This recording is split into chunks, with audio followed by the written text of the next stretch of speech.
Bismillahirrahmanirrahim. Nawaitu an a'takifa fi hadzal masjid sunnatan lillahi ta'ala. Ilahi anta maqsudi wa ridhaka matlubi. A'tini mahabbataka wa ma'rifatan. Al-Fatihah. Hadirin kiram, para masyayikh, para sesepuh, para tokoh masyarakat, para hujjaj, para muallimin, para ustadzah, para asatidzah wal ustadzah,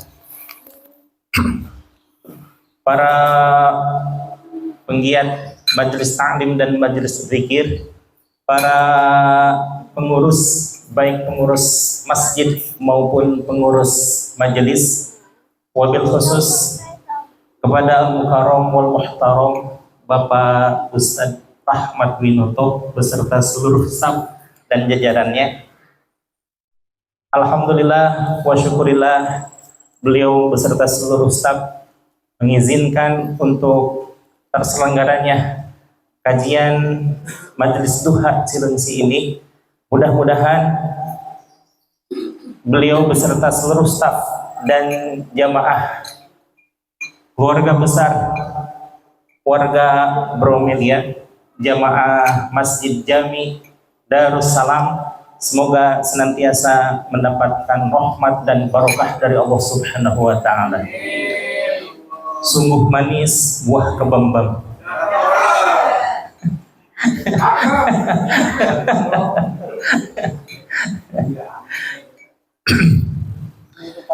Enggak.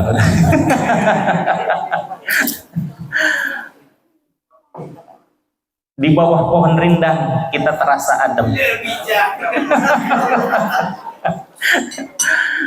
Sungguh banyak masjid dan musola yang membuat kita tentram. Namun subhanallah, baru kali ini saya disuguhi teh manis oleh Al-Mukarram Bapak DKM. Hatur nuhun, hatur nuhun. Sampai 2 kali beliau pulang pergi ke sini. Pertama teh, kedua larutan, masya Allah. Jangan-jangan nanti kopi ya.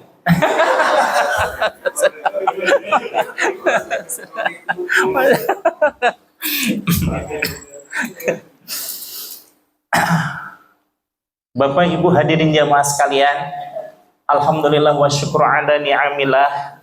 Segala puji bagi Allah yang telah melimpahkan karunia dan nikmatnya kepada kita sekalian. Alhamdulillah pula dalam pertemuan ini saya kembali bersua dengan sahabat lama, yaitu Al-Mukarram Bapak Bambang. Oh, iya.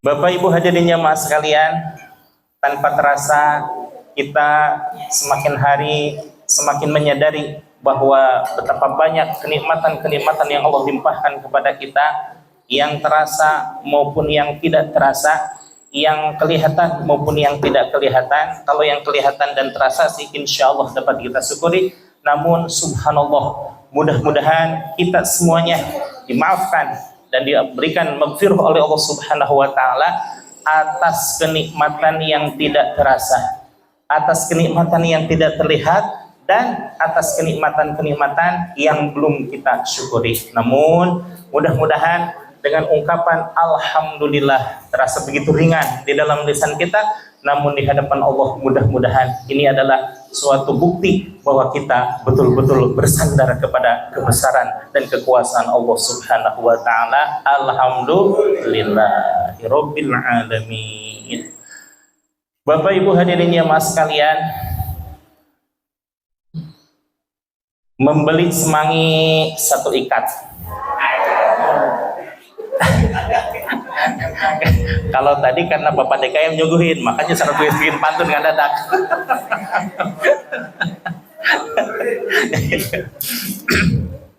Beli salak 1 ikat. Kalau seandainya hati kita ingin sehat dan selamat, maka jadilah pribadi-pribadi yang taat. Masa taat lagi? Utamanya kita taat kepada Allah dan kepada Rasulullah Sallallahu Alaihi Wasallam, taat kepada ulama-ulama kita, taat kepada guru-guru kita, taat kepada orang tua kita, sayang kepada putra-putri kita, dan seluruh kaum muslimin wal muslimat, umumnya seluruh manusia kita, subhanallah, saling hormat, saling menghargai, maka akan terjadi harmonisasi antara kita bersama, insya Allah. Kenapa pembahasan kita tentang masalah taat? Karena memang di dalam hikmah yang nomor 76, Tuan Syekh Ibnu Athaillah As-Sakandari menitikberatkan tentang kewajiban taat beserta semua keistimewaannya. Namun betapa sayang kalau seandainya ketaatan ini suatu hal terlupa di dalam diri kita, maka apa yang terjadi? Di sini Tuan Syekh mengingatkan kepada kita, mudah-mudahan semuanya tidak terjadi, namun sebagaimana pada umumnya al insan mahalul khata wan nisyan, bahwa manusia pada umumnya adalah tempat salah dan lupa. Kalau seandainya lupa bagaimana? Nah, ini paparan dari Tuan Syekh Athaillah As-Sakandari di dalam hikmah nomor 76. Beliau menyatakan wa qala al-musannifu, berkata Tuan Syekh selaku penyusun kitab Al-Hikam ini, al-huznu, merasa sedih, merasa nalangsa, merasa kecewa, ala fuqdani ta'ah, akan berlalunya ketaatan, akan kesempatan yang tidak kita laksanakan. Begitu ada kesempatan namun tidak kita laksanakan. Mana contohnya? Ketika terdengar suara alarm, didengungkan sih jam 3, bangun ke kira-kira? Bangun, tapi bangunnya udah sayang, seribu sayang, karena memang tadi malam kita telat tidur, atau memang masih ngantuk, atau memang masih lelah, ke toilet mah ke toilet, setelah itu ngek lagi. Nah, itu yang dimaksud oleh Tuan Syekh Athaillah As-Sakandari. Kalau seandainya kita taat setiap hari, setiap saat taat kepada Allah, kepada Rasulullah, namun suatu saat kita lupa akan melaksanakan ketaatan kita, yang tadi dikabarkan al-huznu ala fuqdanil ta'at, merasa kecewa akan hilangnya kesempatan untuk berbuat ketaatan kepada Allah dan Rasulnya. Nah, namun di sini beliau menggarisbawahi ma'a ada min nuhudi ilaiha, tanpa untuk merasa perlu untuk mengulangi ketaatan tersebut. Bagaimana kalau seandainya kita tidak hanya merasa kecewa saja? Kecewa mah kecewa, aduh kenapa tadi tidak melaksanakan qiyamul lail, kenapa tadi tidak melaksanakan zikrullah, kenapa tadi tidak melaksanakan ketaatan kepada Allah dan kepada Rasulullah? Hanya kecewa saja, hanya sebatas nalangsa. Itu artinya min alamatil iqtidar. Ketahuilah Bapak Ibu sekalian bahwa itu adalah bagian dari hati kita sudah terperdaya, hati kita sudah tertipu, hati kita sudah terlena. Maka ketika kita berhadapan dengan setan la'anatullah, segala cara yang paling halus sekalipun, tanpa kita sadari, lama-lama terkikis itu ketaatan kita kepada Allah Subhanahu wa Ta'ala. Yang tadinya kita melaksanakan ketaatan, yang tadinya kita melaksanakan kebaikan-kebaikan yang istiqomah kita laksanakan, suatu saat tidak melaksanakannya karena ada satu hal, ya, entah itu kelelahan, entah itu kecapean, ya maklumlah gitu ya. Karena Rasulullah SAW di dalam riwayat yang mu'tabar pernah suatu saat setelah beliau mau melaksanakan peperangan sehari 2 hari 2 malam, kemudian pas waktu subuh itu kelelahan beliau, bersama para sahabatnya. Beliau bangun itu kira-kira waktu isyraq. Mata beliau agak silau dengan adanya sinar matahari. Apa ini? Ternyata sudah waktu isyraq. Berarti ketinggalan nggak sholat subuhnya? Sangat ketinggalan. Namun ini menjadi itibar bagi kita sekalian. Sekalipun Rasulullah SAW ketinggalan, tapi Rasulullah SAW tidak meninggalkan sholat fajar. Man sholat rokaatal fajri rokaatani khairum minad dunya wa ma fiha. Barang siapa yang melaksanakan sholat fajar 2 rakaat, maka seolah-olah dia mendapatkan dunia berserta seluruh isinya. Subhanallah, ya. Maka dari itu Rasulullah SAW mengajarkan kepada kita sekalian, sekalipun beliau terlambat, jangan pernah meninggalkan sholat fajar. Karena sholat fajar ini terasa ringan bagi kita, hanya sekedar 2 rakaat. Pun bacaannya pun bagi saya mah kul hudai para DKM langganan gitu ya, nggak masalah. Kenapa? Yang penting sholat sunnah fajarnya, yang penting keikhlasannya, dan yang penting keistiqomahannya. Maka ketika Rasulullah SAW melaksanakan sholat subuh yang diawali dengan sholat fajar hanya 2 rakaat, kemudian sholat fajar beliau menambah atau mengganti amalan-amalan yang biasa beliau laksanakan dengan amalan-amalan lainnya. Apa itu? Zikrullah, baca Al-Quran, bersedekah, dan lain sebagainya. Ini yang dimaksudkan oleh Tuan Syekh Ibnu Athaillah. Kalau seandainya kita merasa kecewa saja, terlambat nih melaksanakan kebaikan, tanpa ada keinginan untuk melaksanakan kebaikan tersebut atau mengganti dengan ibadah-ibadah yang lainnya, maka itu adalah ciri-ciri seseorang yang sudah tertipu. Masya Allah, ibu bapak hadirin yang mas sekalian, setan memang licin, setan memang licik. Apapun caranya akan dilakukan oleh setan selama itu bertujuan untuk menjerumuskan kita selaku hamba Allah ke jalan yang tidak diridhoi oleh Allah Subhanahu wa taala. Memang karena ini adalah janji si setan kepada Allah Subhanahu wa taala. La'aqudanna lahum siratal mustaqim. Akan aku jerumuskan mereka wahai Allah di jalan engkau yang lurus. Jadi kalau Anda seandainya kesempatan berbuat baik, seandainya berbuat maslahat, seandainya berbuat kebaikan-kebaikan yang itu berdampak Allah menurunkan rahmat dan Nabi Muhammad SAW ridho terhadap kita, si setan paling ngaberigidik. Apa itu ngaberigidik? Rawasan yang panas tiris itu ya. Si setan tidak mau kita selaku hamba Allah melaksanakan ketaatan kepada Allah dan Rasulnya. Maka apapun caranya, si setan berusaha untuk menjerumuskan kita. Namun sejago-jagonya setan, kira-kira setan sama kita jagoan siapa? Jagoan setan, jagoan kita. Luar biasa. Katakanlah jagoan setan ya, jagoan setan. Setan mah katakan jenderal bintang 7. Karena saking puyengnya gitu ya. Sementara saya masih kopral juga enggak. Tentu saja dalam hal strategi peperangan kalah mana tuh? Ya kalah saya. Kenapa? Saya tidak berpengalaman sama sekali, tapi si setan la'natullah beribu-ribu senjata dan strategi beliau siapkan semuanya untuk menjerumuskan manusia. Karena memang jangankan kita baru puluhan tahun nih Bu ya hidup di alam dunia ini. Sementara si setan la'natullah sudah 6.000 tahun sebelum Nabi Adam diciptakan. Namanya juga belum setan dulu Mas. Siapa namanya? Azazil. Karena ketika Nabi Adam alaihissalam diciptakan, Allah Subhanahu wa taala memuliakan Nabi Adam karena atas ilmu pengetahuan yang beliau ajarkannya. Di dalam surah Al-Baqarah ayat 31 Allah menyatakan wa 'allama Adamal asma'a kullaha.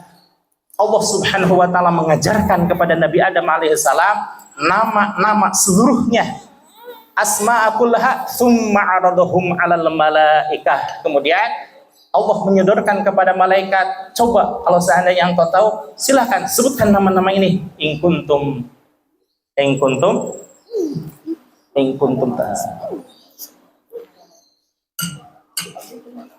ya ayat selanjutnya ketika Allah menyodorkan kepada para malaikat, malaikat menyatakan, qalu, menjawablah para malaikat, subhanaka la ilma lana illa, lanjutkan Ibu.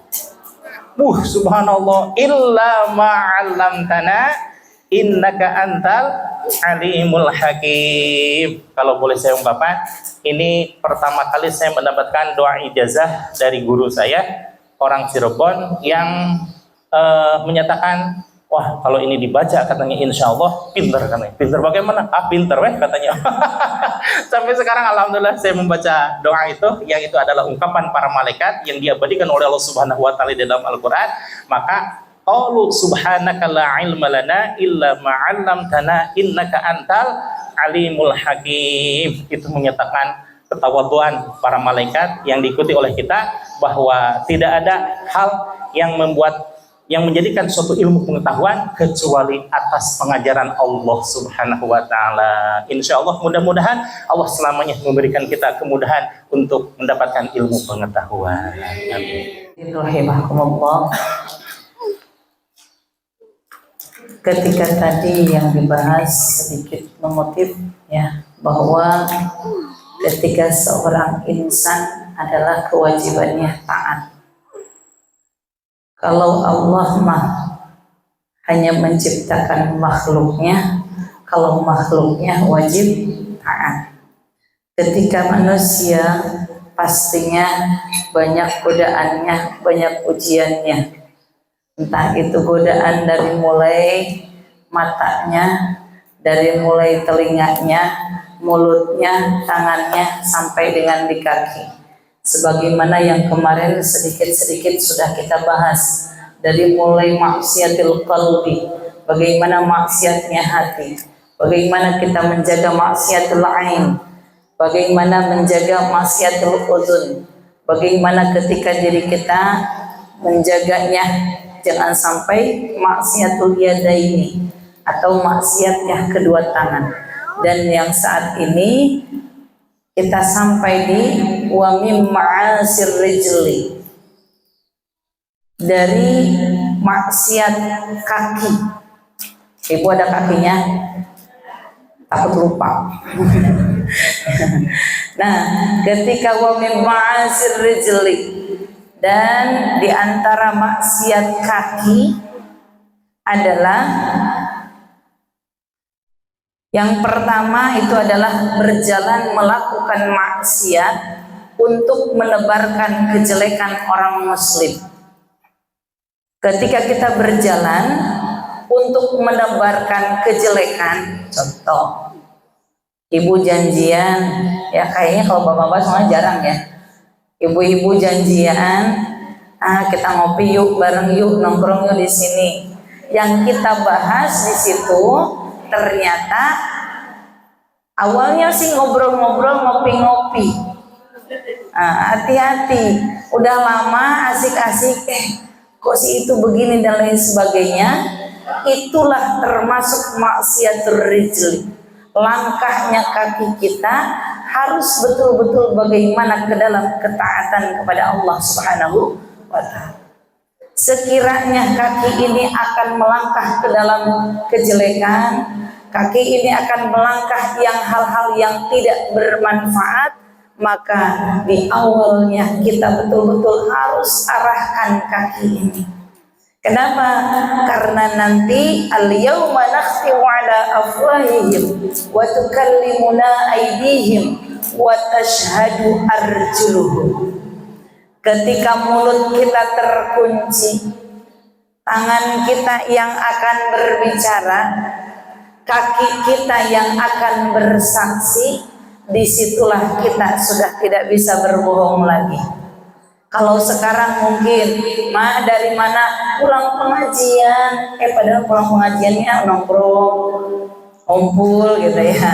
Insya Allah enggak ya. Nah, ketika diri kita ya nanti kita nggak bisa ngapa-ngapain. Walaupun mungkin lisan ini kita sekarang bisa berucap A, bisa berucap B, tetapi semuanya pada nanti di hari nanti ketika pertanggungjawaban kepada Allah, semuanya akan bersaksi. Ini yang harus kita pikirkan. Kenapa? Karena khawatir sekarang mah kita bisa selamat, tetapi nanti bagaimana diri kita? Bisakah selamat kaki ini? Bisakah selamat tangan ini? Nauzubillahi min dzalik.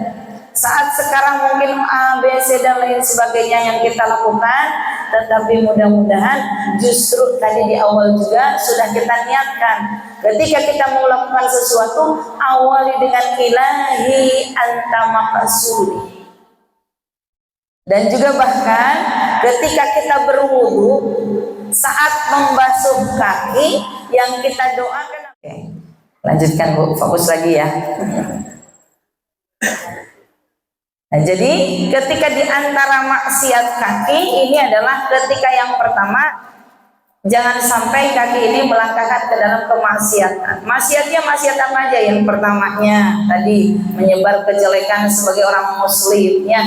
Oh, langkahnya kaki kita itu harus jelas. Kita mau kemana? Mau dibawa kemana? Ya, mau dibawa kemana kaki ini? Ya, saat diri kita kaki ini betul-betul akan dibawa kemana? Dari rumah kita niatkan.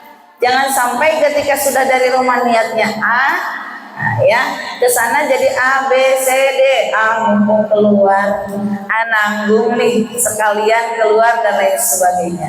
Kalau sekiranya kaki ini tidak bisa kita bawa untuk ke dalam kebaikan, maka nauzubillah, inilah termasuk terjerumusnya maksiatur rijlain, maksiatnya kaki. Yang selanjutnya, ya naudzubillah, insyaallah lah kita maju. Kaki ini melangkah untuk membunuh ataupun untuk sesuatu yang membahayakan tanpa alasan yang benar. Ya, yang keduanya, yang ketiganya, kaburnya seorang budak dari majikan. Yang selanjutnya lagi, istri keluar rumah, ya, ataupun mungkin kabur dari suaminya. Dan juga orang yang ketika di sini adalah orang yang mempunyai kewajiban kisos, wajib hutang lah, lari dari hutang, lari dari nafkah, berbakti kepada kedua orang tua dan mengasuh anak kecil. Nah itu ada anak kecil tadi. Nah ketika kita saya nggak mau nih, saya ribet ngurusin suami, contohnya keluar, saya mah represi nih, keluar aja. Nah ini hati-hati. Ya, ataupun sebaliknya ketika suaminya keluar rumahnya karena ribet dengerin omelan istri, ABC dan lain sebagainya, ya. Nah ini jangan sampai. Nah ketika kita melangkahkan kaki ini, kenapa? Karena kalau sudah di luar nanti ditemenin tadi setan. La'aqu dan nahum siratal mustaqim. Setan terus akan menduduki jalannya untuk menuju kebaikan. Ketika untuk mengarahkan kejelekan, setan akan senang. Ya, maka di sini ya, insya Allah mudah-mudahan kita terjaga dari seperti itu. Dan juga ya, selanjutnya adalah ketika maksiatul rijlain termasuk juga melewati pundak seseorang, kecuali karena tempat kosong. Nah, biasa Bu kalau lagi Jumatan, nah ya, kalau bapak lagi Jumatan ya, lewatin pundaknya lagi sholat atau sujud ya, ada sholat sunnah ini, ada yang lain, nah itu tidak boleh. Teras juga, jadi teras nih. Lanjutannya adalah melewati dari di depan orang yang sedang sholat, di depannya. Sampai Rasulullah menjaga jangan sampai kita tuh melewati orang yang sholat. Kenapa? Orang yang sedang sholat yang kita lewati, maka kita 40 hari tidak akan diterima ibadah. Nah ya, hati-hati. Kenapa? Makanya harus pakai sutro, sutro ya, atau penghalang. Sutronya pakai apa aja? Boleh ibu pakai ketika mau lewat ya. Kalau sudah ada sejadah kan kita jadi gini, saat orang sedang beribadah kepada Allah, jangan sampai kita merasa lewat tuh biasa aja. Intinya seperti itu ya. Jadi harus pakai penghalang. Biasanya ada beberapa masjid memang yang menyediakan ketika orang yang sedang sholat itu di depannya ada sutro, atau pakai kayak ada penghalang lah ya, kayak seperti semacam kayu ya. Ataupun kalau kita lewat pakai tas lewati dulu baru kita ambil, seperti itu. Jadi jangan sampai ketika kita melewati sholat, ya seperti halnya orang yang sedang melewati orang yang sedang duduk biasa saja. Kenapa? Karena saking mulianya orang sedang sholat, sedang mi'raj. Ya, orang yang sedang sholat itu sedang mi'raj. Ya, ketika mi'rajnya dengan Allah, saat orang sholat itu sedang mi'rajnya dengan Allah, sedang bersama dengan Allah, maka disitulah kita harus betul-betul memperhatikan apa yang sedang kita lakukan, ya, ketika melangkahnya. Jadi kita harus hati-hati. Selanjutnya,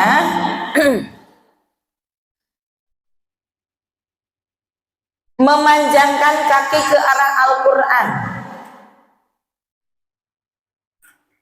Nah, contohnya gini Bu, ada Quran ya di depan, ya, ibu selonjoran, nah, ya, memanjangkan kakinya ada mengarah ke Quran. Ataupun ya di sini cuma memang tidak dijelaskan lagi. Ketika ibu lagi zikir, lagi sholat, zikir setelah sholat, lagi baca yasin dan sebagainya, ibu kakinya selonjoran ke arah kiblat. Ataupun tidurnya kakinya ke arah kiblat. Nah ini, ya, ketika diri kita mengarahkan, kenapa arah kiblat itu kan arah ibadah? Kan biasanya ibu-ibu nih punten ya, pegel, dahwe begini, baca Quran tapi selonjoran. Baca Quran tapi nah tadi ya kita kakinya memanjang ke arah kiblat. Kalau memang betul-betul pegel, ibu miringin kakinya.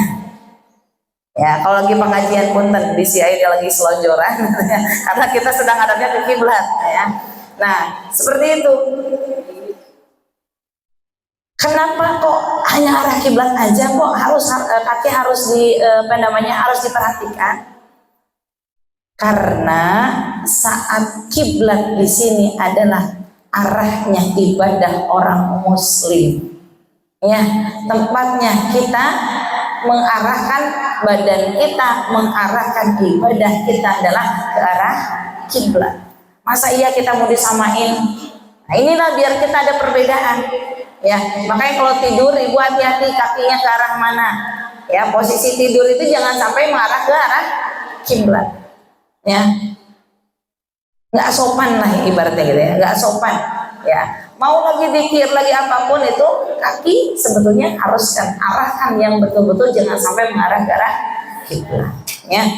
Nah, bahkan kalau dalam kitab Fathul Qarib, ya, ketika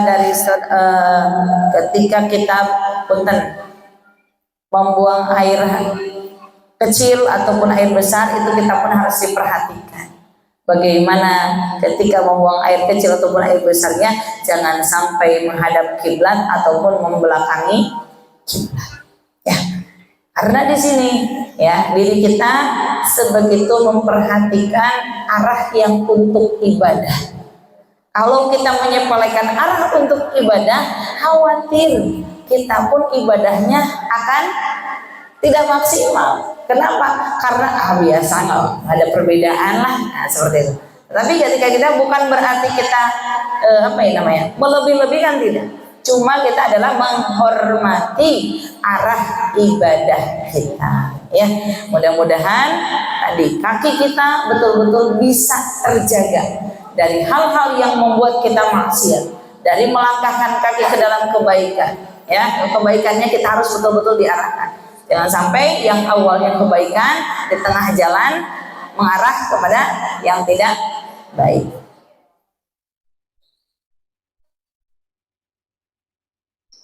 Kayaknya ramai juga di belakang.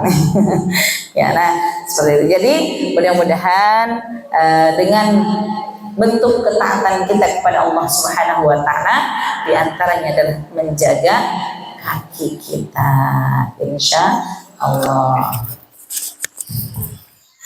Bapak Ibu hadirin jemaah sekalian, kira-kira ada nggak ya contoh dari para ulama terdahulu yang dijadikan acuan oleh Tuan Syekh Ibnu Athaillah As-Sakandari tentang tidak adanya hanya rasa kecewa tapi tidak melaksanakan penggantinya, Ini justru banyak sekali Bapak Ibu hadirin jamaah sekalian. Dari zaman para sahabat, zaman para tabi'in, zaman para tabi'ut tabi'in, zaman para ulama kontemporer, sampai para kiai-kiai zaman sekarang ada lah insyaallah ya. Namun yang saya ambil contoh yang paling fenomenal Bu ya, yakni antara Sayyidina Utsman dan Sayyidina Ali karramallahu wajhah. Bahkan subhanallah, Sayyidina Ali karramallahu wajhah karena merasa kecewanya atas suatu ibadah yang terlewatkan ketaatannya kepada Allah Subhanahu wa taala, beliau senantiasa beribadah karena merasa kecewa. Padahal ya yakin sekelas beliau itu yakin hakul, yakin diterimanya oleh Allah Subhanahu wa taala, tapi perasaan beliau merasa saya tidak layak untuk diterima. Saya tidak layak untuk diterima. Ibadah apa itu? Di dalam riwayat yang mu'tabar pernah dikabarkan Sayyidina Ali karramallahu wajhah pernah tidak melaksanakan sholat subuh berjamaah. Ketika Rasulullah SAW mendapati Sayyidina Ali yang bertahun puluhan tahun tidak pernah terlewatan, kemana ini Sayyidina Ali? Wahai Ali, ketika sudah bertemu, wahai Ali, kemana tadi engkau subuh tidak kelihatan? Masya Allah, dengan wajah penuh kecewa, wajah penuh malu, wajah penuh merasa sayang dengan ibadah yang terlewatkan tersebut. Ya insya Allah tidak berjamaahnya dengan Rasulullah, tapi dengan Siti Fatimah pasti beliau berjamaah. Cuma ketika dikabarkan oleh Rasulullah, kamu tidak hadir, kenapa? Aku tadi semalam suntuk bertahajud wahai Rasul, makanya itu aku kesiangan dan aku sholat di rumah saja. Apa jawaban Rasulullah? Wahai Ali, ketahuilah sehebat dan sedahsyat apapun ibadah-ibadah sunnah tetap tidak akan mengalahkan keutamaan ibadah fardu. Masya Allah ya. Nah saking luar biasanya, bahkan ketika ada salah satu sahabat yang mohon maaf dicoba matanya oleh Allah Subhanahu wa taala dengan tidak bisa berpenglihatan, Ummi Maktum, Rasulullah SAW mewajibkan beliau untuk datang ke masjid. Lalu ketika sudah diputuskan oleh Rasulullah SAW, Ummi Maktum datang lagi, wahai Rasul, aku ini salah satu sahabat yang jauh dari masjid, kemudian tidak ada orang yang menuntunku, apakah aku boleh untuk tidak berjamaah di masjid? Ketika mendengar itu Rasulullah menyatakan ya bolehlah katanya. Namun ketika Ummu Maktum sudah membuka pintu mau keluar, trek, nanti dulu kata Rasulullah, apakah kamu mendengar suara adzan di tempat ini? Ya, aku mendengar dengan jelas wahai Rasul. Bagiku tetap wajib untuk datang ke sini. Subhanallah. Bagaimana dengan kisah Sayyidina Ali? Sayyidina Ali pernah terlewati sholat berjamaah subuh dengan Rasulullah SAW karena saking banyaknya tahajud. Ya maklum lah, a'radul basyariyah. Sayyidina Ali kelelahan, akhirnya tertidur menjelang azan. Lalu dengan penuh penyesalan, Sayyidina Ali memohon kepada Rasulullah SAW akan 3 hal. Nah, ini kan berarti jelas nih ya. Kalau ini mah Tuan Syekh Ibnu Athaillah menyatakan yang tidak melaksanakan penggantian ibadah itu adalah hatinya tertipu. Kalau Sayyidina Ali mah tadi terlewatinya apa Ibu? Yang di belakang kira-kira Sayyidina Ali terlewatinya ibadah apa? Allahu Akbar, luar biasa. Subuh ya, sholat subuh tidak sholat subuh berjamaah dengan Rasulullah. Tapi Sayyidina Ali meminta 3 hal. Apa itu? Inna aliyan qad sa'ala Nabiya sallallahu alaihi wasallam. Sesungguhnya Sayyidina Ali pernah memohon kepada Rasulullah sallallahu alaihi wasallam an thalathati asya, tentang 3 hal. Pertama, ya Rasulullah, dulluni aqrabut turuki ilallah. Wahai Rasul, tunjukkan kepada saya hal yang paling dekat kepada Allah. Afdalu aqrabut turuki, jalan yang paling dekat kepada Allah. Bayangin ya Bu ya, Sayyidina Ali yang segitu gagahnya mengalahkan pasukan musuh dengan perang tanding, dengan 2 kali tebasan pedang Zulfikar oleh Sayyidina Ali, itu masih memohon ibadah yang paling apa tadinya? Yang paling dekat menuju Allah. Pertama, yang paling dekat. Ingat ya, yang paling. Yang kedua, wa ashaliha ilallah. Dan yang paling mudah, wahai Rasul, menuju Allah. Sudah mah paling dekat, paling mudah lagi. Kalau saya mah, gue banget ini gitu. Tapi ditambah lagi yang ketiga, apa kira-kira? Wa afdoliha indallah, dan yang paling afdol di hadapan Allah. Minta berapa perkara kan yang tadi? 3. Yang pertama, yang paling dekat. Yang kedua, yang paling mudah. Yang ketiga, yang paling afdol. Kira-kira gue banget nggak itu bagi semuanya? Gue banget lah. Apalagi bagi saya ini, subhanallah ya. Kalau ada amalan yang seperti itu, saya paling mau lah gitu ya. Sayyidina Ali aja yang paling gagah perkasa, mau yang paling mudah, yang paling dekat, yang paling afdol. Apalagi saya gitu ya, yang kul hudai. Nah, ketika Rasulullah Shallallahu Alaihi Wasallam dimintai oleh sahabat Ali hal 3 perkara tersebut, Rasulullah hanya mengatakan satu perkara. Apa itu? Alaika bimudawamati zikrillah. Wajib atas engkau wahai Ali untuk melaksanakan zikrullah. Karena dari hadis tersebut maka lahirlah salah satu metode di dalam Islam yang memungkinkan kita untuk senantiasa berhubungan dengan Allah, being connected to Allah. Itu berasal dari Sayyidina Ali karramallahu wajah, karena beliau merasa menyesal tidak melaksanakan ibadah berjamaah dengan Rasulullah Shallallahu Alaihi Wasallam. Padahal cuma itu ya. Bayangin, kalau Sayyidina Ali menyesal seumur hidup tuh. Kalau kita dalam seminggu berapa hari liburnya? Walau semuanya pada tawado ini. Nah, dari Sayyidina Ali karramallahu wajah tersebut maka lahirlah ulama-ulama, lahirlah para sahabat-sahabat, lahirlah para tabiin, lahirlah para tabiun tabiin dan ulama-ulama serta para asatidz zaman sekarang, subhanallah, mengikuti jejak langkah Sayyidina Ali karramallahu wajah untuk melaksanakan hal yang paling dekat kepada Allah, melaksanakan hal yang paling ringan kepada Allah, dan melaksanakan hal yang paling utama di hadapan Allah. Itulah yang disebut dengan zikrullah. Kemudian Sayyidina Utsman, apa itu Sayyidina Utsman rasa penyesalannya? Suatu saat Sayyidina Utsman karena kesibukannya mengurusi umat dan juga subhanallah karena beliau sebagai yang memiliki mushaf al-imam. Mushaf al-imam itu dimana mushafnya Sayyidina Utsman, karena ketika hijrah ke Madinah beliau mendapati subhanallah, ini sudah zaman khalifah ya, sudah mendapati subhanallah Al-Quran dibaca dengan berbagai dialek. Kalau mungkin zaman sekarang gitu ya, ada yang bahasa Sunda, dialek Sunda, ada yang dialek Madura, ada yang dialek Jawa dan lain sebagainya. Kemudian dikumpulkan oleh Sayyidina Utsman. Sayyidina Utsman itu mencetak 5 Al-Quran, satu dari ke Kufah, satu ke Basrah, satu ke Mekah, satu ke Bahrain, satu ke yang satu lagi di Madinah. Itu adalah mushaf al-imam, yakni mushafnya Sayyidina Utsman, dan tulisannya pun bermacam-macam sebagaimana dialek ada segala macam gitu ya. Kalau dialek bahasa, kalau tulisan itu rosem itu yang paling utama adalah rosem Utsmani yang ditetapkan oleh Sayyidina Utsman menjadi standar dalam penulisan Al-Quran. Demikian juga berkembang pembacaan Al-Quran, ada nahwan, ada rosh, ada bayati dan lain sebagainya.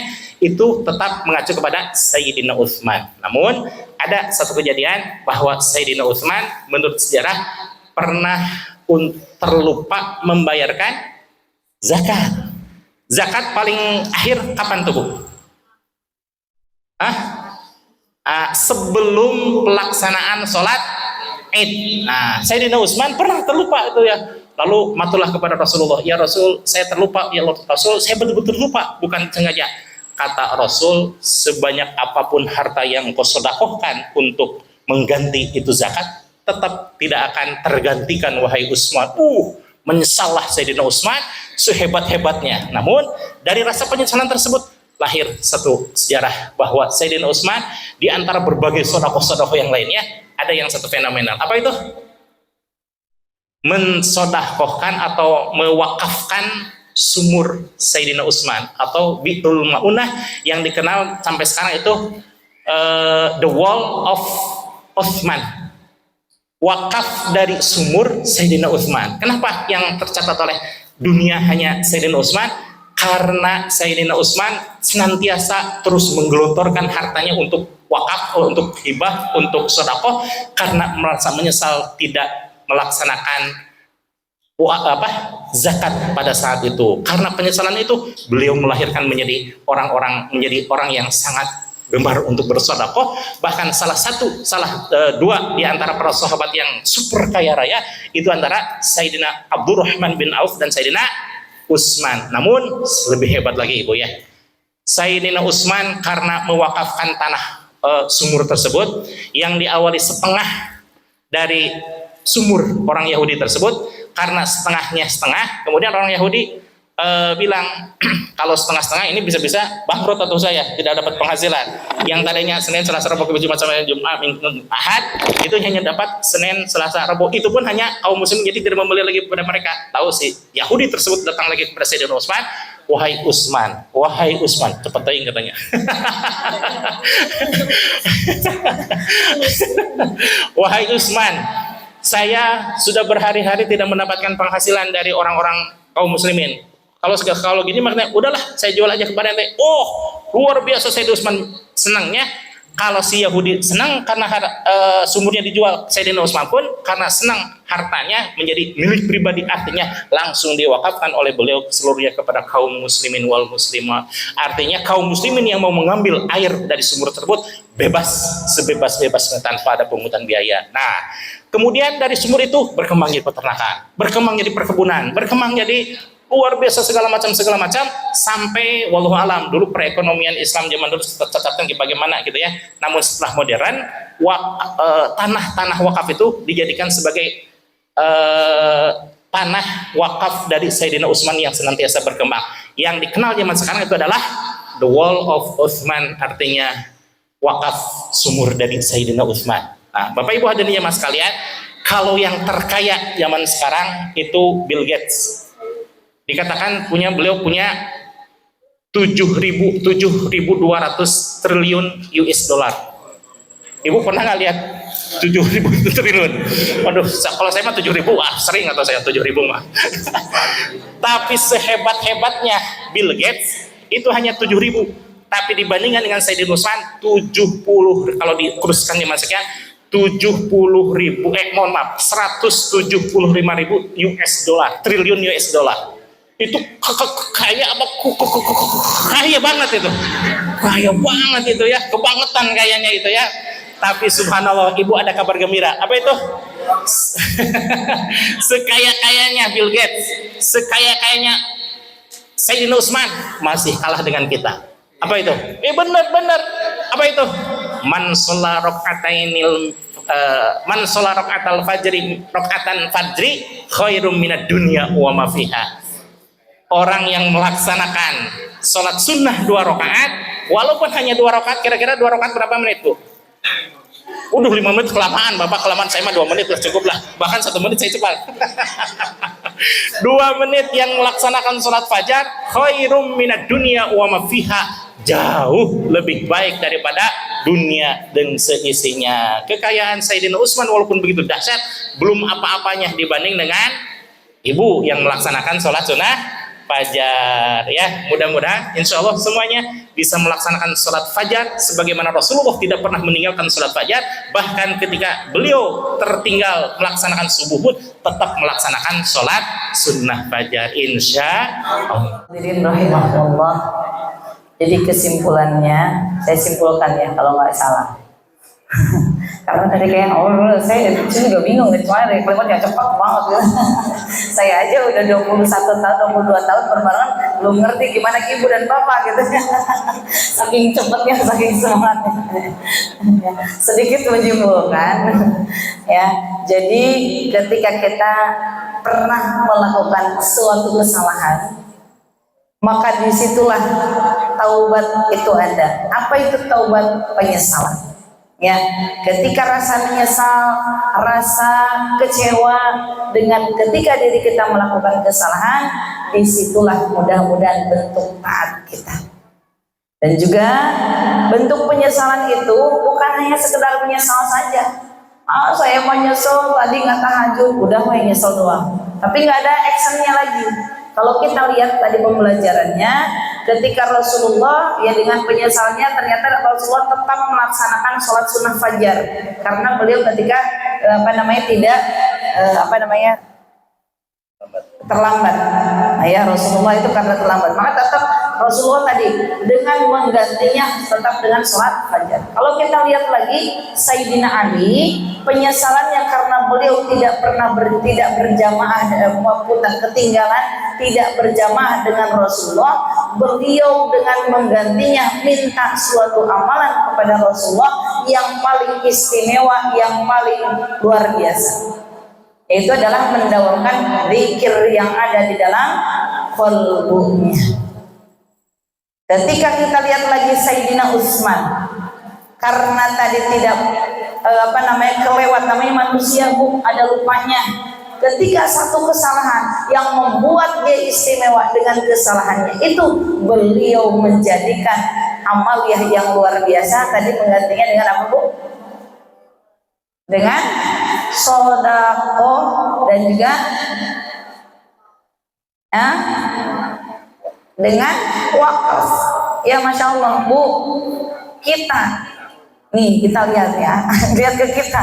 Tadi lihat Rasulullah hanya satu ya, ketinggalan sholatnya agak kesiangan, tapi beliau menggantinya terus dengan istiqomahnya sholat sunnah fajar. Jangan Rasulullah, karena Rasulullah sudah dijamin lah ya. Kita lihat Sayyidina Ali dan Sayyidina Utsman.